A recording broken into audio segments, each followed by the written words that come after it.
My name is Rod. I'm an alcoholic. Welcome to the Conscious Contact Speaker Group of Doylestown.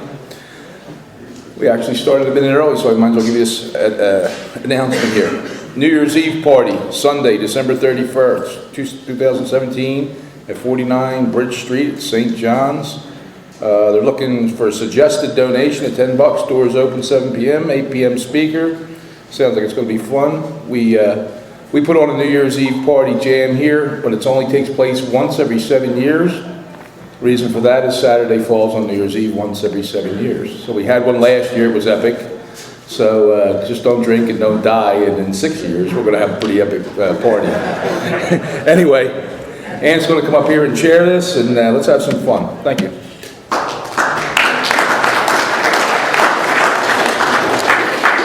My name is Anthony. I'm an alcoholic. And welcome to the Conscious Contact Speaker Group of Alcoholics Anonymous. For anybody who hasn't been here, this is a 1-hour speaker meeting. We meet every Saturday at St. Paul's here at 301 North Main Street. Starts at 8:30 p.m. and the purpose of this group is to provide a consistent message of hope and recovery through God reliance and service to others through the practice and teaching of the 12 steps. We do record all speakers so that others may benefit from their message of recovery. If you wish not to be recorded, simply ask. And this is an open meeting of Alcoholics Anonymous. The group would like to welcome everyone, especially newcomers. Is there anybody new out of town visiting that would like to introduce themselves with the first name? Start over here, yeah. Bobby, welcome. Brad, welcome. In the front. I'm Sarah, an alcoholic. Sarah, welcome. In the back, yeah. Get the left side down. Yeah. Steve, welcome. Anybody else made any notes? Yeah. Trevor, alcoholic. Trevor, welcome. Scott, alcohol, drug addict. Scott, welcome. Anybody we missed? Yeah, in the back. I'm Jim, I'm an alcoholic. Yeah, welcome. Cool. The Conscious Contact Speaker Group encourages sponsorship. Would anybody with a working knowledge of the 12 steps and is willing to sponsor, please raise your hands. Awesome. Are there any announcements for the good of AA? No announcements? Beautiful. So we do have a meeting list and big books on easy terms. Please see me or any home group member after the meeting. If you cannot afford a big book, the Conscious Contact Speaker Group will give you one at no charge. Anyone willing to make donations for the purchase of big books and CDs to help those who cannot afford them, you can put the donations in the jar on the table in the back, conveniently marked big books and CD donations. So if you would like any CD, any speaker, past, present, future, see me or Ron before or after the meeting. They are available free of charge. And I have asked Steve as a preamble. Steve, will the AA preamble? Thank you. My name is Steve, an alcoholic. Hey. Hi, everybody. Preamble. Alcoholics Anonymous is a fellowship of men and women who share their experience, strength, and hope with each other, that they may solve their common problem and help others recover from alcoholism. The only requirement for membership is a desire to stop drinking. There are no dues or fees for AA membership. We are self-supporting through our own contributions. AA is not allied with any sect, denomination, politics, organization, or institution, and does not wish to engage in any controversy, and neither endorses nor opposes any causes. Our primary purpose is to stay sober and to help other alcoholics achieve sobriety. And I've asked Joe to come up and read the 12 steps. Hello everyone, I'm Joe, I'm an alcoholic. Hey Joe. These are the 12 steps. 1, we admitted we were powerless over alcohol, that our lives had become unmanageable. 2, made a belief that a power greater than ourselves could restore us to sanity. 3, made a decision to turn our will and our lives over to the care of God as we understood Him. 4, made a searching and fearless moral inventory of ourselves. 5, admitted to God, to ourselves, and to another human being the exact nature of our wrongs. 6, we're entirely ready to have God remove all these defects of character. 7, humbly asked Him to remove our shortcomings. 8, made a list of all persons we had harmed and became willing to make amends to them all. 9, may direct amends to such people whenever possible, except when to do so would injure them or others. 10, continue to take personal inventory, and when we were wrong, promptly admitted it. 11, sought through prayer and meditation to improve our conscious contact with God as we understood Him, praying only for His knowledge of His will for us and the power to carry that out. And 12, having had a spiritual awakening as a result of these steps, we try to carry this message to alcoholics and to practice these principles in all of our affairs. I've been told next week there'll be more coffee. We ran out in order to cultivate patience in Alcoholics Anonymous. So next week we'll be all right. So the 7th tradition states every AA group ought to be fully self-supporting, declining outside contributions. At this time, I would like to pass the basket. We have no dues or fees. Everything is for free and for fun here. We ask that you give what you can. We have expenses: coffee, cream, donuts, rent, big books, and CDs. So the only consistent message here is the church asks that there be no smoking on church property. If you do have to smoke, please go to either side of the street. And if you want to take it a step further and get real spiritual tonight, if you see any cigarette butts on the ground, please pick them up and dispose of them in the nearest waste baskets. And you can do it silent and practice humility. Don't tell anybody about it. But it helps us out a lot with the church, with the relationship, and not just this meeting, but all the other meetings that meet here.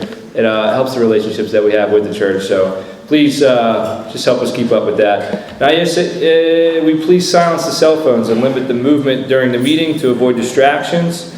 And that brings us to our speaker. Our speaker tonight is on loan from the Early Morning Literature Discussion Group of Atlanta, Georgia, and it is Billy.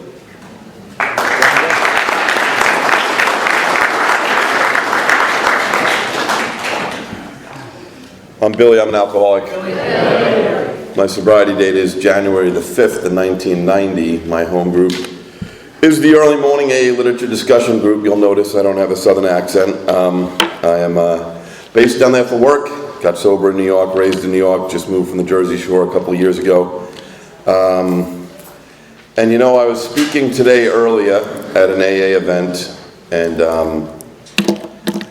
I realized when I moved a couple of years ago, it was very good for me, actually, on a couple of levels. I was going to meetings where I knew nobody, and I was anonymous, which I hadn't had in a long time. And as I get into my story and my discovery of the Big Book, I will tell you that I started talking to a lot of young guys outside meetings I would attend where I live now. And it was shocking to me when I would ask some of them just whether it was their first time in AA, what got them there, and then the question of, do you think you're an alcoholic? And if they answered yes, to ask them why they think they're an alcoholic. And I was amazed because most of my sponsees, until I moved there, a lot of my sponsees had mega time. At how many of these people were telling me things like, I just got a DUI, or I have the ism. I used to hear the ism was a common answer, that they suffered from the ism. And, it really got me thinking, because in my life today, which is very different than when I came to Alcoholics Anonymous, and it doesn't matter, what anybody does for a living, but in my daily life, Monday to Friday, there's quite a few people who happen to eventually report to me. And what I've learned about that is that every one of them has some kind of ism. What they don't have is a compulsion that kicks in after they drink. And on top of that, they do not have a mental obsession when they're physically sober that tells them, regardless of what happened the night before or the month before, that the only way to feel comfortable in your own skin is to light the fuse and drink again. And so I'm so grateful for the path I went down. Now, could it have happened a little sooner? Of course. I'll let you know quickly. Obviously, I'm Irish Catholic. I know today that does not make me an alcoholic. It comes with a lot of other crazy things in my DNA, but it has nothing to do with me being an alcoholic. My mom was a stay-at-home mom. My dad was an undercover narcotics cop. And I lived in a neighborhood in a suburb of New York. We had left the city. And probably if you met me in the 80s, I would have told you that I came from a dysfunctional family. Today I'll tell you I came from a perfectly average family where I come from. That meant that my dad, like my friends' dads, was either a cop or a fireman or an electrician or a wire lather or a pipe fitter or a plumber or an iron worker or a train operator. Our mom stayed at home. There was lots of drinking. And anything that happened in the house stayed in the house. If you don't live in the house, you're not privy to the secrets of the house. That is perfectly average where I came from.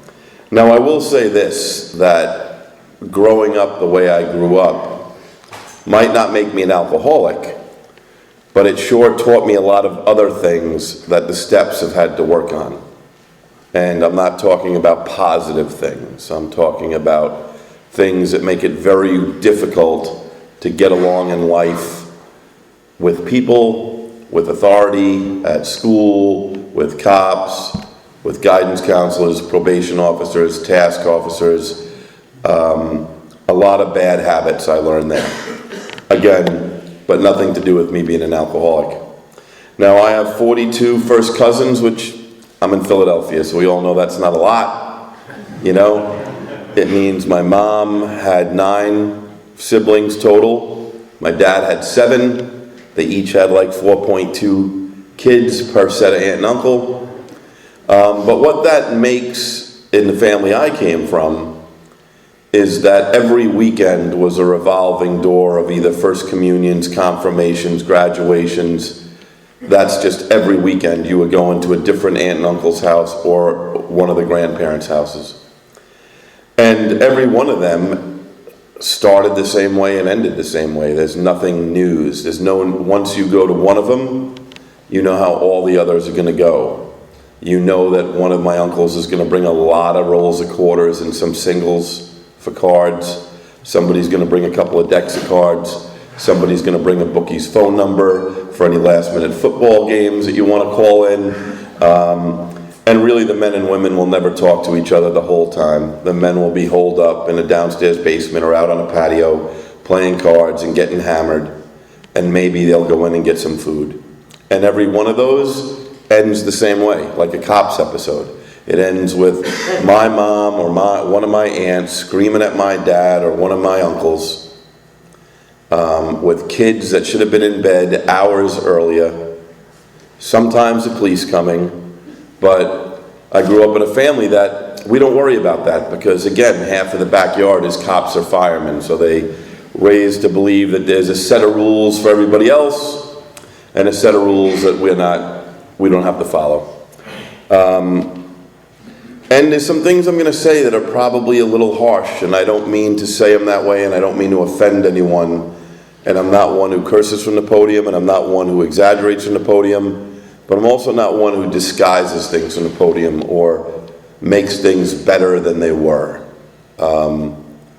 There's a set of code. There's a code of honor I was raised with that you're not going to find in our big book. It doesn't make sense. It's not God-given. It's just something that's passed down. And one of those things is a woman does not ask a man for his keys to drive home or say in front of other people that a man has had too much to drink. That's just not how things went in my family in the 1970s and 80s. It just didn't happen. And the reason I say that is because if 2 and 2 equals 4, then what I witnessed as a child should have equaled that I wouldn't drink. Like by the time I was 12 years old, I had witnessed enough pain, enough violence, enough nonsense to know that there was something about this alcohol thing. There was something about this alcohol thing that when it went into people related to me, crazy stuff happened. Violence happened, fights happened, screaming happened, drunk driving happened, car accidents happened, fights happened, divorces happened, a whole list of nonsense happened. But that's not my story.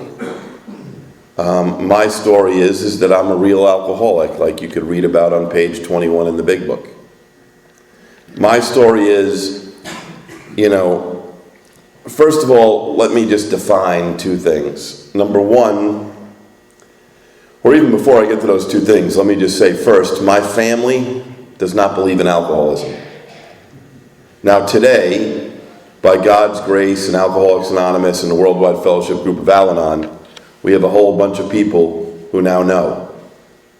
But when I grew up, my dad and my uncles do not believe in the disease that's written about in our book. And I've learned a lot about that. My mom died of cancer in 2000, and I would take her to chemo, and by that time I was 10 years sober, and she now liked that I was the bad behaved son because I was the only kid who would get her cigarettes while she was going to chemo.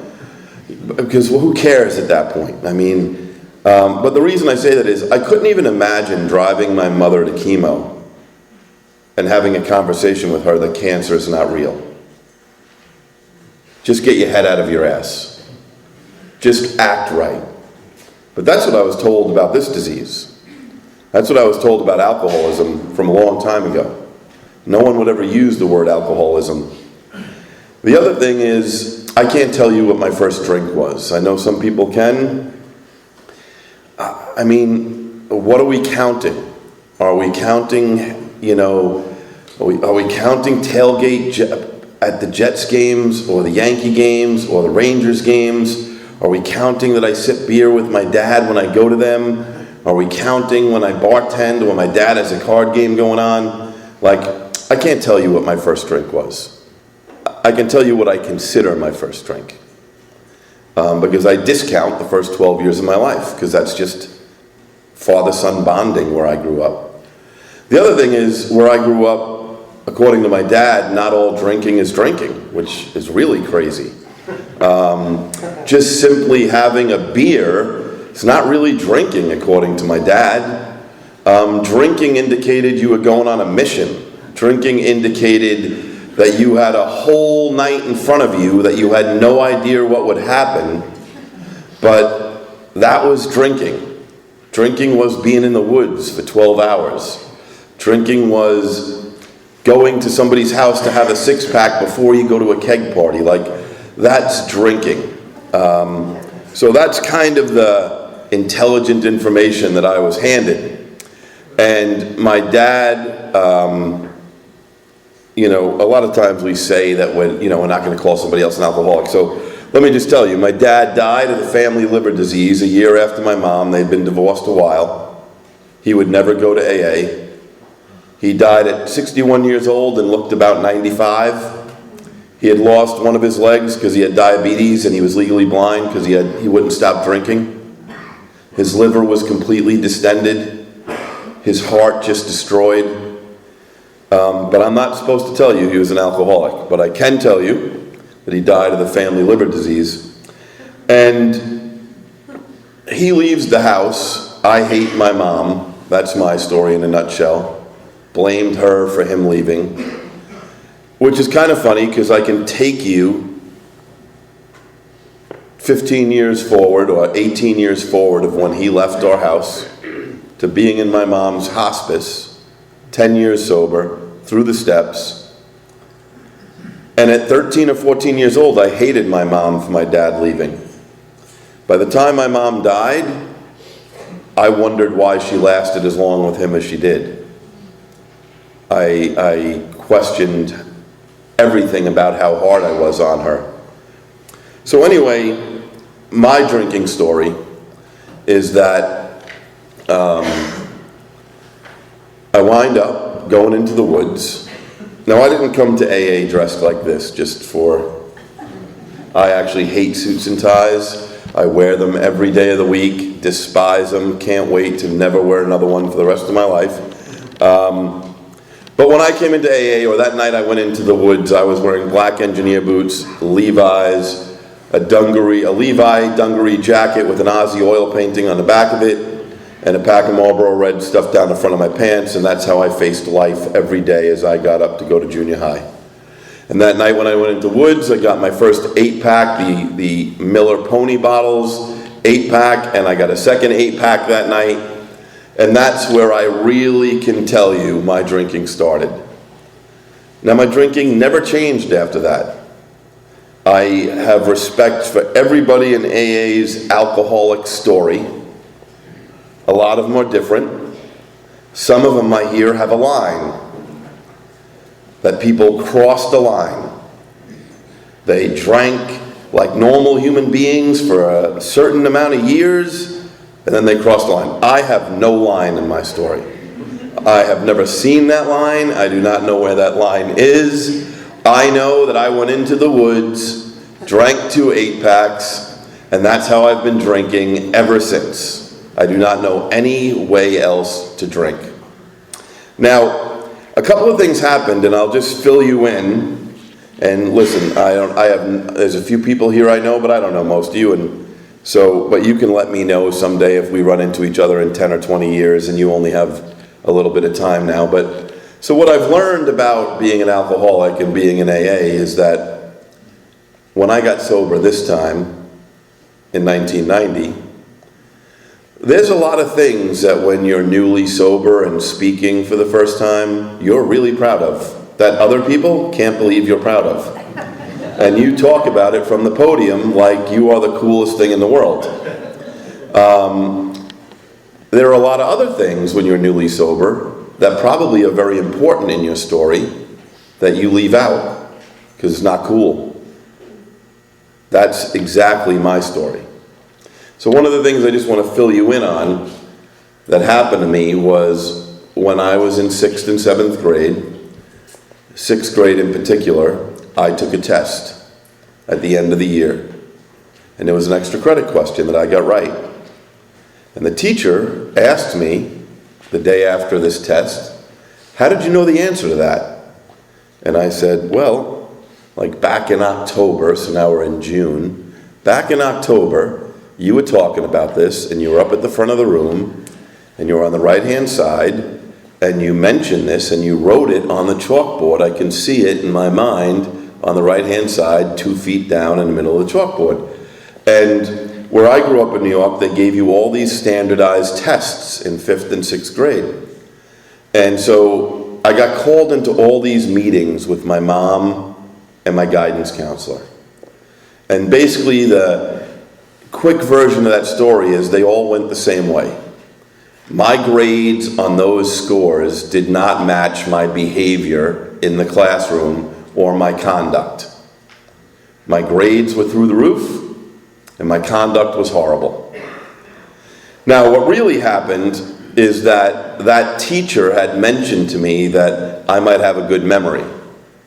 Now, that's a long time ago, and I don't remember the exact conversation, but I do remember what happened the following 2 years. Is I realized I had a good memory. I realized that if I read something once, I remembered it. I realized if I heard somebody say something, I remembered it. Now what I got from that is that I don't need to do work. That the rest of people do homework. I don't need to do homework. I don't need to study. I don't need to take notes. And I can honestly tell you from this podium that at 32 years old, going back to school for my bachelor's, at that time, 7 years sober, I had to ask someone to teach me how to take notes. I'm not proud to admit that, but I had no idea how to take notes because I never took notes. I just did well on tests.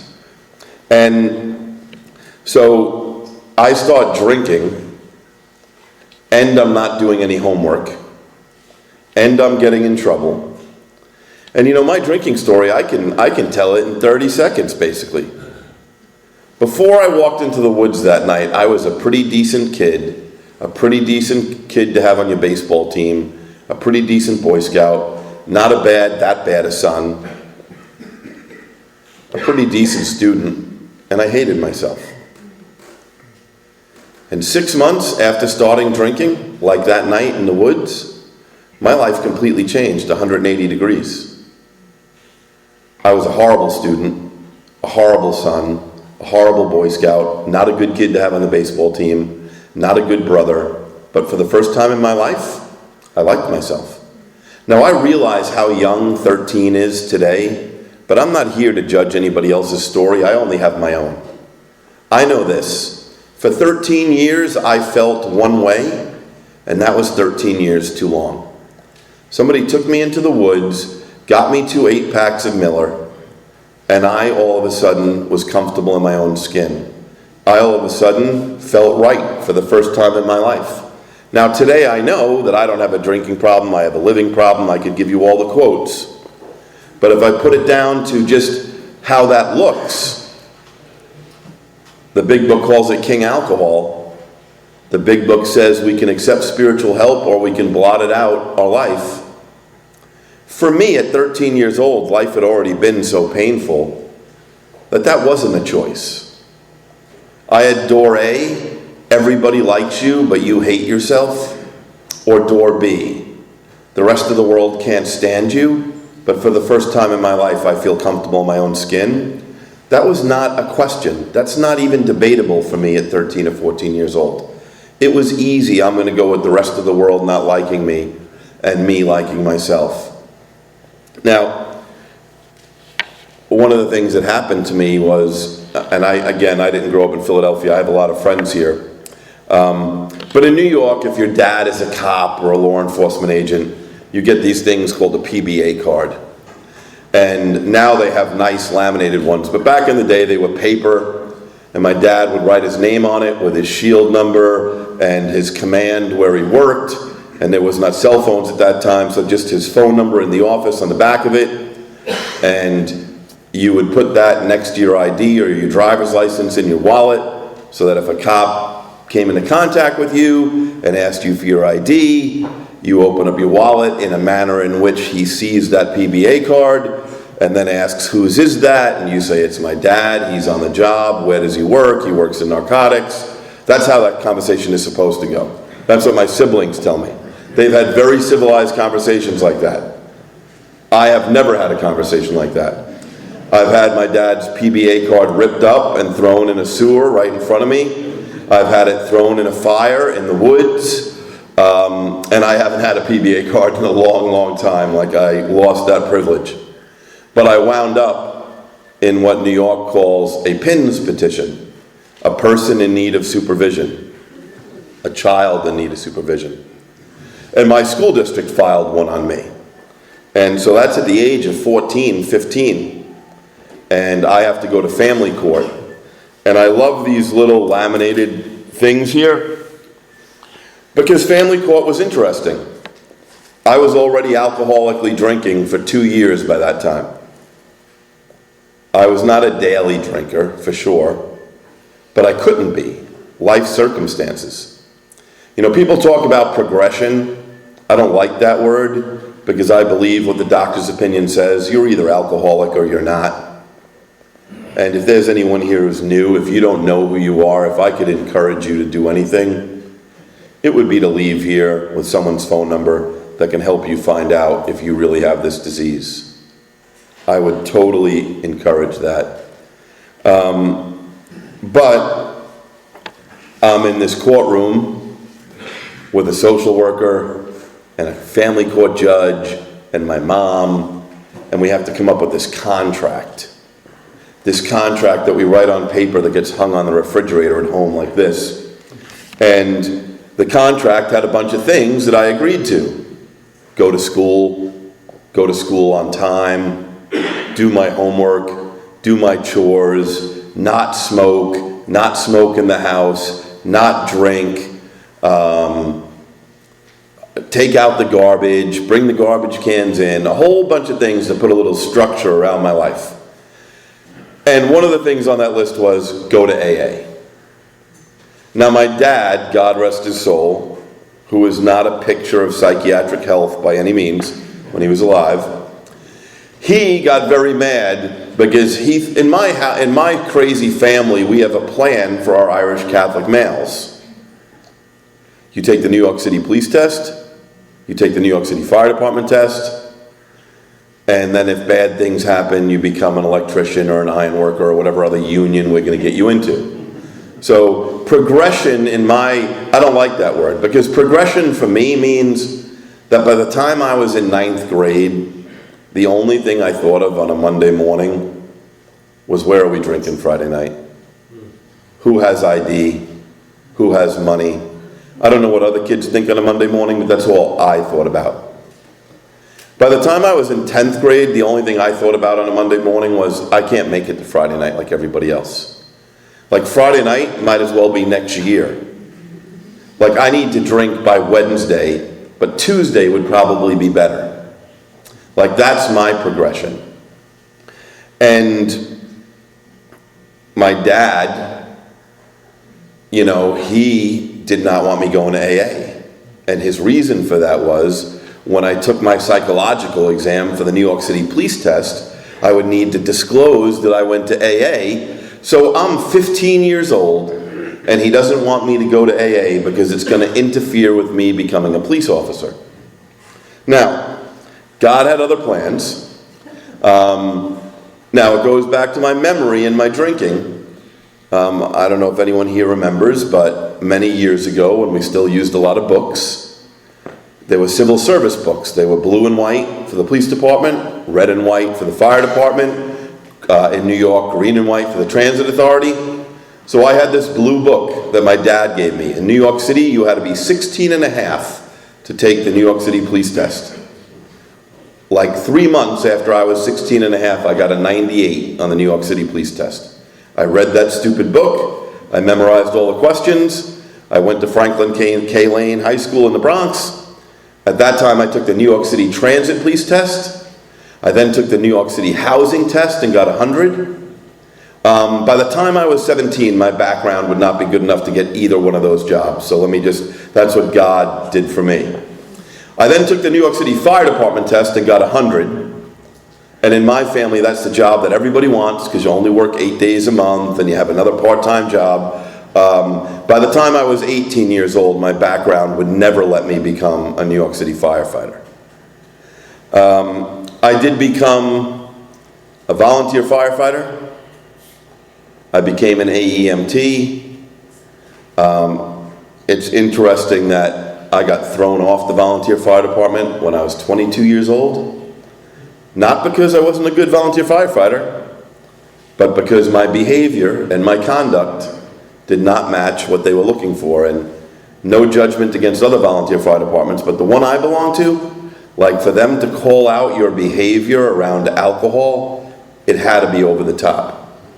So I go to AA because my mom puts her foot down, and my mom was going to Al-Anon. Now, Al-Anon, I have no Al-Anon jokes. I'm a big proponent of Al-Anon. I love Al-Anon. I didn't always talk this lovingly about Al-Anon. There's some things, one of the reasons I love the Big Book is because you can hear things in meetings that are not in the Big Book, that have nothing to do with getting sober.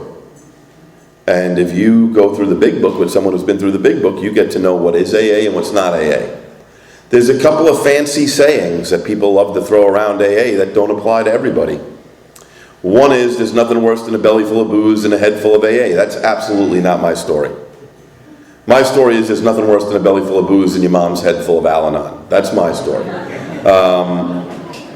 There's another saying that people like to say, I don't know who they drank with, but they like to say, my worst day sober is better than my best day drinking. That is absolutely not my story. I have had some horrific days sober.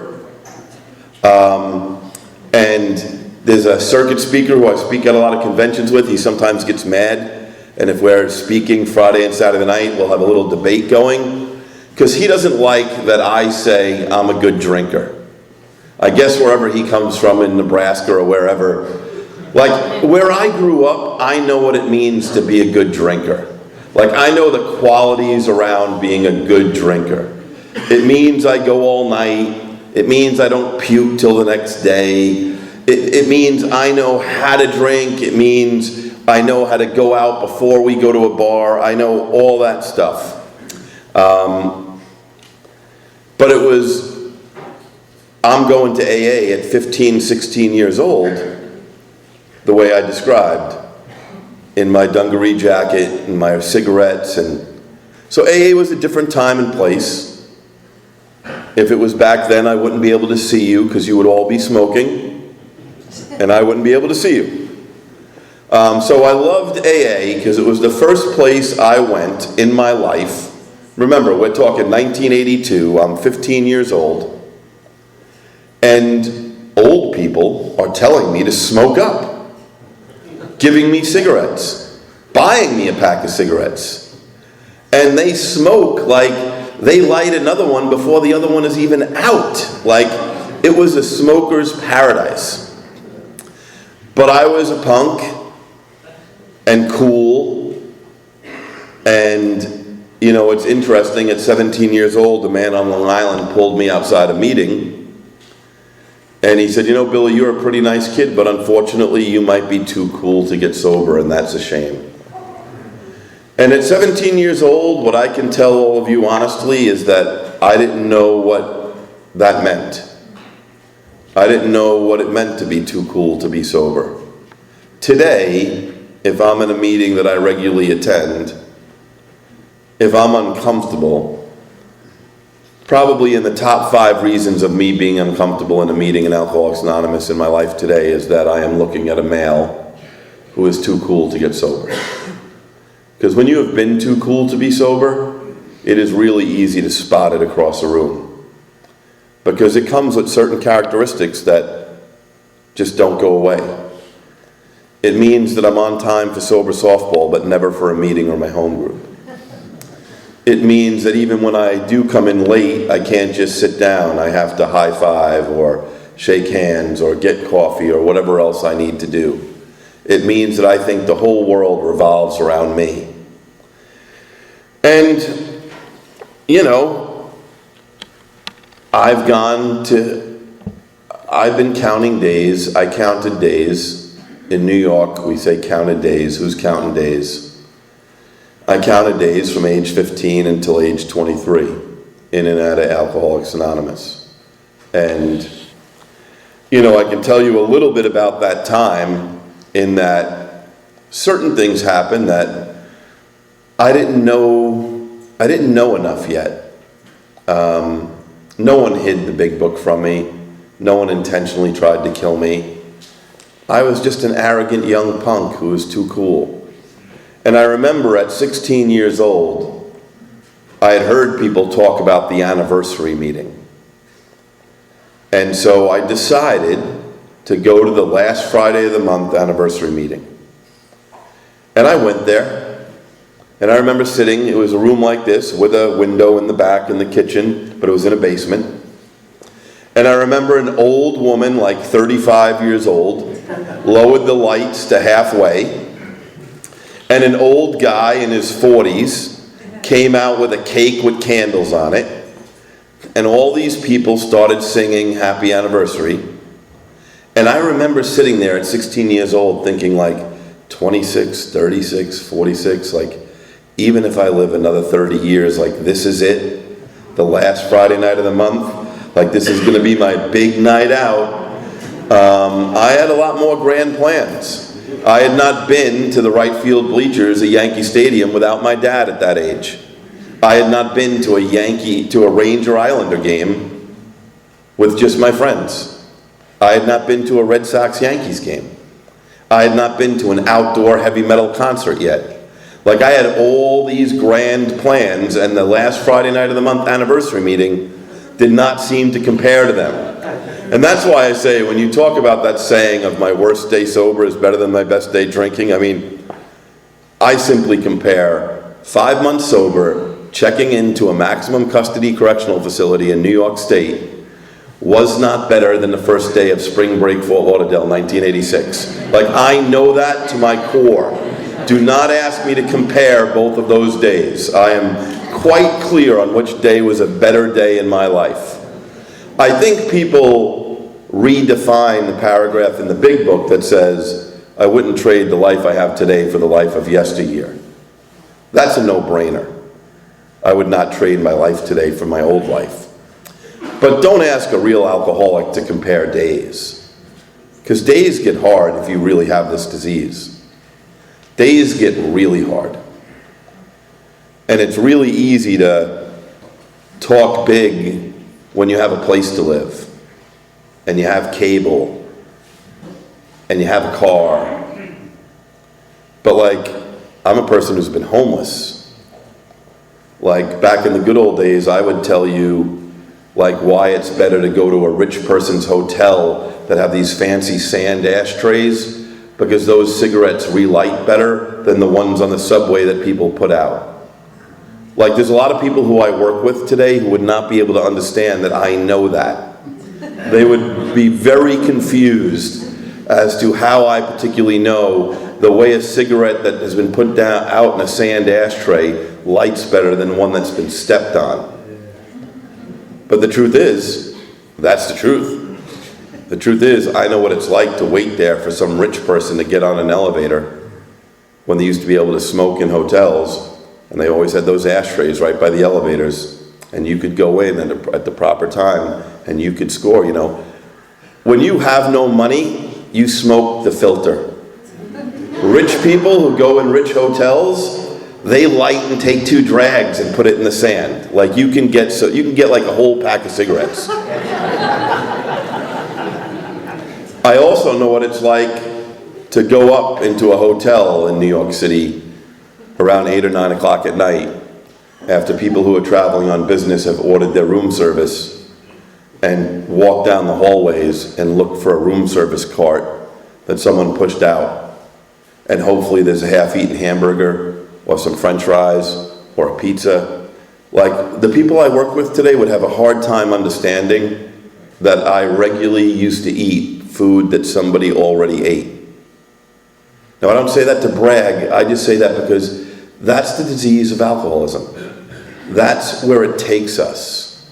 And so I don't meet anyone who's new in AA who tells me, oh, 6 months ago I went to yoga, and 3 months ago I got a gym membership, and last month I got a therapist, and I just thought that AA would be the next right thing to fit into this life change I got going on. Like, I don't meet anyone in AA who has any life change going on. I meet people who are dying and have nowhere else to go. That's who I meet in Alcoholics Anonymous. So in high school, that's what I decided. The last Friday night of the month was not good enough for me to be at a meeting like that. That's not what I figured my life was going to be. And the other thing was, I think we all hear people tell their stories, and they say, I'm going to tell you how it was, how I got here, and how it is today. So I would listen to people's stories, and I would admit that the ending was bad. But like 10 minutes before their ending, I hadn't gotten to yet. Like, it seemed like these people in AA wanted to rob me of this life I had in front of me. Like, I heard Jane's story, it was horrible, but I don't want the end of Jane's story. I just want the good drinking part before it got really horrible. I heard Tommy Train's story. It's horrible. He got fired from the transit authority, lost his family. I admit the end of his story is bad, but the middle is not that bad. The middle of his story I'm still looking forward to. And it seems better than the Friday night anniversary meeting. So that's my mind as a teenager. And the other thing is, I wore my drinking like a badge of honor. I was not ashamed of my drinking. I was not embarrassed of my drinking. If anything, I thought that I inherited a gift from my dad and my uncles. I knew that in 9th grade, I could sit down in your parents' house when they were away at your kitchen table, and I could bounce a quarter off a table into a shot glass across from the center of the 12th grade football team. And I knew in 9th grade that I could go toe-to-toe until he puked or passed out, and that I would be the one standing up. I knew that. I didn't really know about blackouts yet. I've learned about blackouts. I'm a blackout drinker. What that means for me is, unfortunately, at 3 o'clock in the morning, I have lost control of basically every muscle in my body except for my mouth. My mouth seems to work better at 3 o'clock in the morning, unfortunately. And that's a very bad combination when you're in some garbage pit Irish bar in New York, and I can't defend myself, but my mouth works, and works better when I'm drinking. And we joke around and laugh about a lot of things in AA, but I stand here today, I have no left kidney, I have no spleen, I've had my ribs broken so many times because even when you're kicking me with steel-tip boots as I'm lying on the ground, I can't shut my mouth. I'm not going to give you the satisfaction of shutting my mouth. And when you go back in, I'm coming back in for you. And I realized the bad lessons that I learned growing up. I got beat up by 3 guys in like 7th grade and came home in pretty rough shape. And my mom was very upset, like I guess any mom would be. And she said, tomorrow we are going to the principal's office and we are going to have him call in the other boys' parents and we're going to talk about this. That plan stayed in effect for about 4 hours until my dad got home from work. My dad was not a go to the principal's office kind of guy. He thought that was embarrassing and insulting, and he said, you just let this go. And in a couple of months, you're going to run into one of those guys alone, without their friends. And then you take care of it. And even if you lose then, who cares? I mean, those are not good living lessons, but I don't want to be dishonest. It's the same way about me showing up to Alcoholics Anonymous and saying I loved everybody. It's a total lie. I was a racist, homophobic, anti-Semitic, anything else you want to add to that list. We hung out with Irish Catholics, Irish Italians, and if you had a badge in your pocket, you get a special permit to be in our backyard. That's basically the extent of my family's outreach into the big world. And so there's a lot of nights, and if you're new and you have at least one day, I just want to stress to you that if you have not found out if you're an alcoholic, please do not drink before you find out. Because I can't even tell you how many times I meant to come back to Alcoholics Anonymous on a Sunday night and didn't. I went to the party or hung out with the girl or did whatever I wanted to do on a Friday or Saturday night because I thought I'd come back to AA on Sunday night. And I started to get caught in this world of what we call the VOP cycle. I didn't know about this cycle of violations on probation. I really just thought the probation meant I didn't go to jail. That's what I equated probation as a teenager.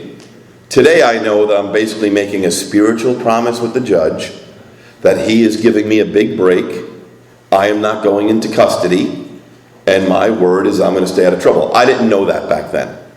All I wanted to know was that I was getting probation anytime I got in trouble. And it was the same thing. I mean, my life turned completely upside down. And today, cops have these fancy computers, so I would be in big trouble today. My old enemy used to be the dispatcher on the other side of the cop's radio. Because I would get pulled over, the cop would take my information, and somebody on that radio would tell them that I didn't do something. Usually like pay a fine, show up at probation, finish my community service, and I'd always wind up going back into custody on a violation of probation. And, when I was a senior in high school, the probation officer was showing up at my mom's house to have me take a breathalyzer on Sunday mornings. I think about that now when I run into a 17-year-old kid and I'm just like, wow, how out of touch with the world really was I? But, I'll speed it up because the big book so influenced how I look at my life in the past now. I never stopped drinking. I never stopped liking drinking. I never stopped having a life that didn't revolve around drinking. Anything I like to do has drinking attached to it, whether that is playing baseball, riding motorcycles, golfing, whatever. Everything, going to concerts, everything revolves around drinking. When I was 23 years old, I killed someone drinking and driving. Now that does not make me an alcoholic. It brought a lot of other very painful stuff into my life, but not alcoholism. I had alcoholism that night I went out. I have alcoholism today, and I do not blame or justify that accident over alcohol. I do not blame God. I do not think God picked me that night to go out on a mission and take someone's son from their life. I think I have self-will. I decided to drink again. When I drink, horrible things happen. It's sometimes why I get so worried when we de-emphasize not drinking. I want everybody to have the greatest spiritual, call it what you want. Call it an awakening, call it a revolution, call it whatever you want. I want everybody to learn how to live in God's grace. But I am never, ever, ever going to underestimate the importance of one day without drinking, ever in my life. For a person like me, not to drink is an absolute miracle. And yes, when I'm sober, physically, am I uncomfortable in my own skin, which leads me to drink? Yes, no doubt about it. But I'm not going to tell you that when I drink, life is good. When I drink, life is a disaster. When I drink, horrible things happen that I had no thought in my mind were going to happen. And, that night I was on jury duty not too long ago. And I'm sure there might be a few people in this room that are familiar with courthouses. And I was on this jury duty, and the coffee shop was right where the jury room was. And I saw all the people having those conversations with their lawyers that I used to have. When the lawyer sits down with you in the courthouse and gets you a cup of coffee, lets you know what the DA just said they want to give you. Now, I was convinced that I was going to fight this charge. I was convinced we were both intoxicated. I had lots of crazy thoughts. I didn't know the term jury tax. I'd never heard that before. That day I learned that couple of months after that incident. My lawyer sat me down and said, the judge has had it with you. Like, if you roll the dice and try this case and are convicted, you're getting the max. Like, that will be the tax for wasting this judge's time. That will be the jury tax. You've been in and out on probation in this courthouse since you've been 17 years old as an adult. Like, he's done. And so I accepted a plea agreement, and when I went away, I was almost 4 months sober, 4.5 months sober. And a couple of things happened during that time. One, Mike Tyson fought Buster Douglas. Some of you may remember that. Mike Tyson was not supposed to lose, but he did. But I was at a meeting that night, and a couple of guys, see, I'm a bully, and I like to judge, and I like to make fun of. And so my whole teenage years, to me, at the meeting, after the meeting, wherever it happens, there's two tables. The cool table and the uncool table. I like the cool table. That's where everyone is in and out of AA. No one has any time. No one knows what a sponsor is. They wouldn't know a big book if they ran into it. I like that table. I like to make fun of the uncool table. The table where people's whole pathetic life is Alcoholics Anonymous.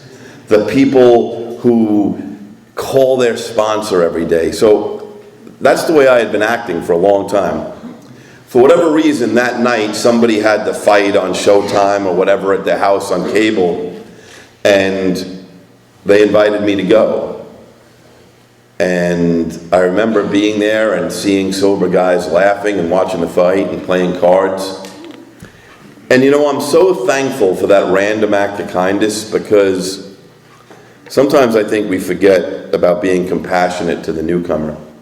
Like, I had been in and out of AA at that point for 8 years. Everyone knew my story. Everyone knew what I had just done. But no one did not welcome me to Alcoholics Anonymous. They invited me to this guy's house to have pizza and watch the fight and play cards.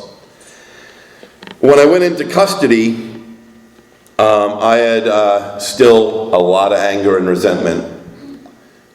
I would not let my mom come into the courtroom that day. She dropped me off at court. The plea agreement was agreed to. I knew that I was walking in, saying I was guilty, allocuting to exactly what I did, and then I would put my hands behind my back and be taken into custody on the bus that you don't come home from. And I remember leaving my mother's car that morning, and I remember looking at her and saying, you know, you and Dad should be going away. You guys had no business having kids. You totally destroyed most of our lives. And now your oldest son is going away. Like, that's the spiritual condition I was in. But let me not take anything away. For the first time in my life, I was 4.5 months sober without a drink. That was a miracle. Now, the correctional facility I got sent to, and I'll, just try to give you the abbreviated version. And again, it doesn't speak well of my psychiatric condition at the time. And I didn't know this before I went away. But if I was to ever go away again, I am a better maximum custody than minimum custody inmate. I've learned that about myself. I do better having 1 or 2 cellmates with a small little day area for like 20 of us that have 5 cells connected, with a TV, eat right there. I can function there. I'll just read all day, and when it's my time for the TV time, I'll take the news. I do not do well in a room like this with 100 bunk beds. My temperament, my temper, my judgment, I don't do well in minimum security. But where I was in maximum, they had AA, and it was good. And I also got 2 jobs. I was a cook, and at night I was a GED tutor. And I remember one time teaching someone how to read, and I remember saying to myself, because I'm such an arrogant ass, I remember finally thinking to myself when I was 7 months sober, you're so judgmental, you're such a you-know-what. And I wound up in the same place with other guys who can't even read. Like my parents gave me a shot. And so then a couple of months in, I got reclassified, put in a van, sent to a minimum security facility, which I hated, but they had better AA and a lot more AA. And in that minimum security, I was allowed to have a Walkman. Now I'm dating myself a little bit, right? I was allowed to have a cassette Walkman without an AM/FM, because AM/FM interfered with the guards' radios. And if you're thinking about what time this is in life, let me tell you that Hammer Time was the song that everyone was listening to, okay? So that's when it was, early 90s MTV, and I get to go to this new AA group, and they had speaker tapes, the old cassettes. And I listened to a cassette, and the moron said that sobriety time inside didn't count, which really pissed me off. Because for those of us that have been inside, it's very easy to make judgments if your address has never been a correctional facility, if you've just been held overnight or a couple of nights. When your address is a correctional facility, it's a whole different way of living. I'm not saying the code inside there is good, bad, it's not for me to define. It's just that I accept what it is. So for someone to tell me that it's easy to stay sober inside is completely insane. And for someone to think it's easy to work spiritual steps in a human zoo, I have some news for them too. It is not an easy place to work, to put principles before personalities. But I went back, and this is one of the early miracles in my life, and AA is filled with miracles. My miracle was that I went back to that meeting room. It was in the correctional facility library. I brought the cassette back of the guy I did not like. I put it back in the box, and for whatever reason, I decided to take another one. And that other one said Tom I, Aberdeen, North Carolina. I did not know who Tom I was. I had never been to North Carolina, but I listened to that tape. And, I would just like to thank Mr. I won't say his last name. He's in a home. He has dementia now in North Carolina. He's sober close to 60 years. But I listened to the story of a 23-year-old boy who killed 2 people drinking and driving, who became the first convicted felon in the history of the United States to become the warden of a maximum custody penitentiary. And so that caught my attention, that by the time I was listening to his tape, he was 30 years sober. And one of the things I remembered him saying was the most important day's work he had ever done in his life was his first 4th step. He said that on the tape. And I've listened to that tape so many times now. And so the next time the outside person came into AA, I asked them, could I do a 4th step? And they explained to me that I needed to do the first 3, but that yes, I could do a 4th step while I was still inside.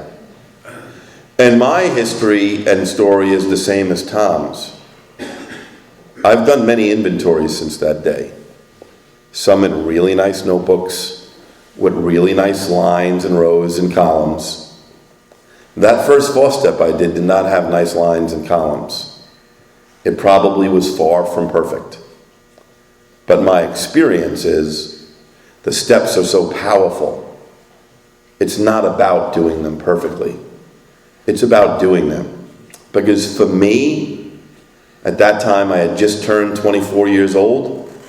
It was the first time in my life that I was willing to even admit a little bit that I might have been the source of my own problems. We can debate today that column in the inventory about my part in it. I have another word for my part in it. In my story, you might as well title that "Sounded Like a Good Idea at the Time." Because every single thing that has caused me pain on my inventory sounded like a good idea at some time. And, when I was released, I asked to be sent to New York City because I was not going to have a driver's license for at least 7 years. I knew that at the get-go, that from the day I got out, I had at least 7 years to go, and in New York City, I could at least have buses and subways, and let me just share that I've been an active member of Alcoholics Anonymous for a little over 27 years, a lot over 27 years now, since my sobriety date is January the 5th, but for the first 3 years I was out, I don't make fun of the fellowship of Alcoholics Anonymous. First 3 years I was out, I sat in a lot of diners and smoked a lot of cigarettes and played a lot of sober softball and went to a lot of young people's dances. I had a sponsor, but I was really not into the big book probably a lot. I did not finish my amends. I really didn't even finish my 6th and 7th step, to be perfectly honest. I wrote a 4th step inside. I did that 4th step with a chaplain, and I never really continued. And so what happened was, for me, this is just my story, that my sponsor made me save $2 a week. Now, $2 a week for me at the time was a pack of cigarettes. I had converted, I had traded in my Marlboro Red for my Newport Green, and that was a pack of Newports. And in my life at the time, my budget was such that if I could get a slice of pizza and a pack of Newports, I could survive the day between food at an AA meeting and a couple of cups of coffee. And worst case scenario, I'm going to smoke before I eat. That's just, I can survive on smoking and coffee. But my sponsor made me save $2 a week for this thing called the Joe and Charlie Workshop. I had no idea what a Joe and Charlie Workshop was. I told you I'm a judger. I'll tell you my experience at this so-called Joe and Charlie workshop. I walked into the Marriott Marquis in New York City. I went up to the room it was in, and every single person I hated in Alcoholics Anonymous was there.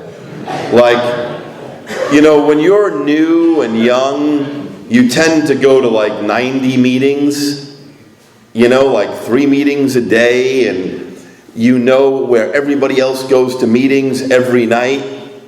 I was in that circuit, and at all those meetings I went to, I knew everybody whose whole pathetic life was AA, and I stayed away from them. That's why you might have caught me back in the mid-90s blaming everyone for my untreated alcoholism. There's no one to blame. The rest of AA didn't hide the big book from me.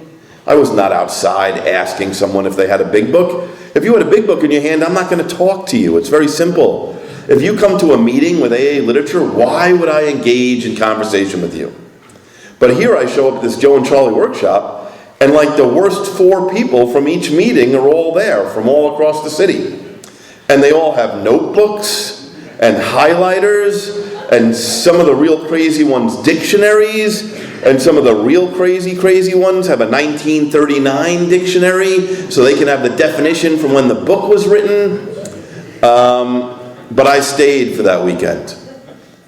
And I can tell you that my life changed. Maybe not quickly, but when I left there, I knew what alcoholism was. And I got a sponsor who knew what alcoholism was. And I got a sponsor that took me through the big book and explained to me a lot of things I had never understood. It's like the 6th step. If I was king of AA for a day, I hate that line. Because there's such another important line in the book that's not there. Of course I'm ready to concede and have God remove all of my defects. Look at where I am. But then it says one line further in the big book that I find objectionable. So I have to be very honest about me as a person. Things that the rest of the world found objectionable, I was looking forward to doing. Things that I was looking forward to doing, the rest of the world found objectionable. That's a little bit of a problem when you're trying to have defects removed that I don't find objectionable. Now, how did I find them objectionable? I wish I could tell you I was struck by lightning. I was not. When you make amends for the same thing for the 900th time and have to humble yourself, a person like me finally realizes that's why the rest of the world finds that objectionable. I finally made index cards with every single amends on them. I finally went through those index cards one by one and made every amends of everyone that was willing to hear from me. And for those that weren't, I had the willingness to do it. And what I've found, you hear a lot of crazy stories about amends. There's something very powerful about someone that even after you make amends tells you you're a piece of garbage. Because it does something spiritually that can't be argued with. That I'm such a piece of garbage that they may feel that way about me, but Alcoholics Anonymous is so powerful it made a piece of garbage like me come and apologize. And when they run into someone that needs trouble for drinking, they're going to know that about AA. And, you know, I am so grateful for that time going through the book. I was probably a diehard atheist for at least 4 or 5 years. I remember going through the steps again in 1995, and I was worried that I was never going to get this thing. Because how come I've already made amends and I don't believe in God? And what I found out about my spiritual experiences, I believe in God because I've witnessed miracles that are not explainable in the human world. Not in my life, but in other lives. We have a pamphlet called The Member's Eye View, and on the back page of it, it says, in Alcoholics Anonymous, we see the blind see and the deaf hear. Well, I've seen things happen that shouldn't happen in this world. And so I started to believe in God. And, you know, as I be quiet here, I've buried both my parents sober, as a sober son. with as much dignity and grace I think any son could bury their parents. I've gone back to school, thought I'd never go back again, then went back again, then went and got my master's, asked some 22-year-old kid to teach me how to study and take notes. I've always had a home group. I've always been connected to a home group. I've always been connected to somebody a sponsor who's involved in the Big Book. I still take people through the Big Book. I've been involved in service at a lot of different levels. I had the privilege last year of finishing serving on the board of directors of Alcoholics Anonymous and serving as the chair of AA World Services, which is a great honor. How do you go from being in a prison to being the chair of AA World Services? And what that did for me is I've traveled around the world to Russia and Czech Republic and Ireland and London, and I've seen what this organization does. And I'll leave you with this story. When I was 2 years sober, I heard someone that worked at the General Service Office in New York City tell their story. And for whatever reason, it got through my crazy, thick-headed Irish skull. They were in a former communist country in 1992, and somebody waited to shake their hand, and when they got up to thank them, they said they had been on a bus for 18 hours, 3 different buses. But that their home group, which was only a year old, wanted to give this person from the U.S. 2 candles, one to get to Bob's grave in Akron and one to get to Bill's grave in Vermont, because they had only had AA for 1 year at that point. And when you think about how lucky we are that we've had it since 1935, and for the rest of the world, they're still in the infancy of Alcoholics Anonymous. And you know, I've been in a prison in Canada speaking to a bunch of inmates, and to have someone come and tell you,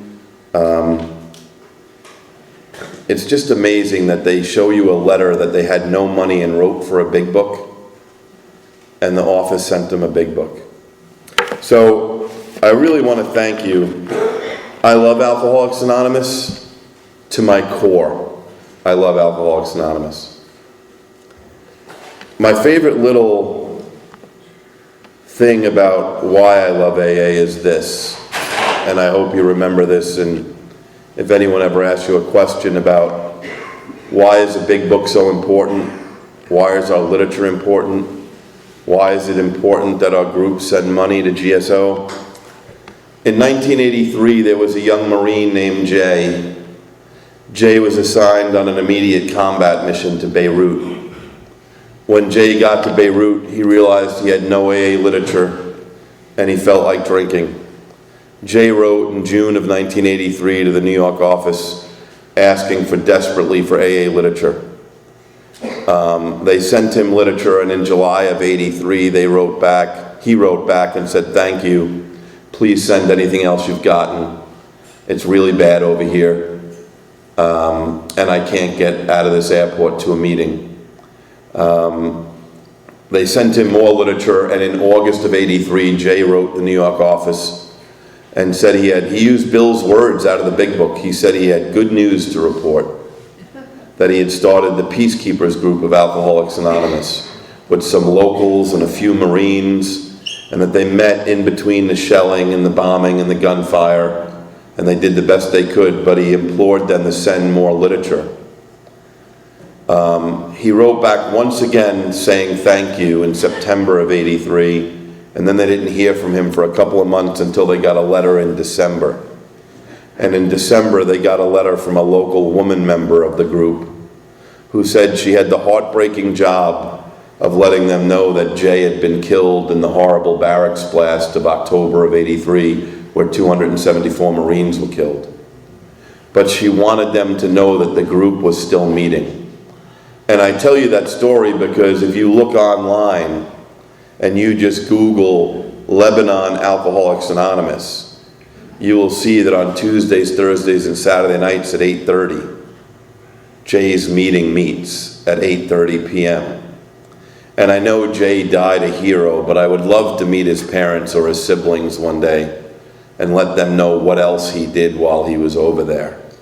I was recently working on my motorcycle and I got a phone call through Facebook, which I didn't even know was possible.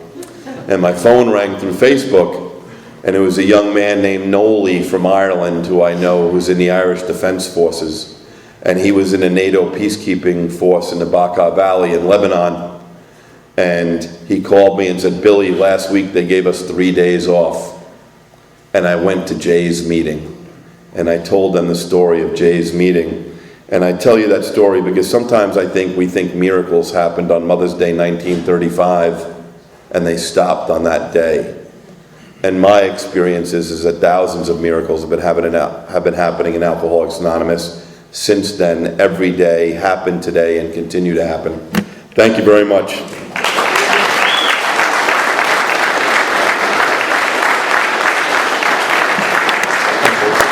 Let's thank Billy one more time. Thank you, sir. Our sister group is a Big Book Study, meets on Thursday, 7:30 p.m. at Salem UCC Church, 186 East Court Street. Come over and see us.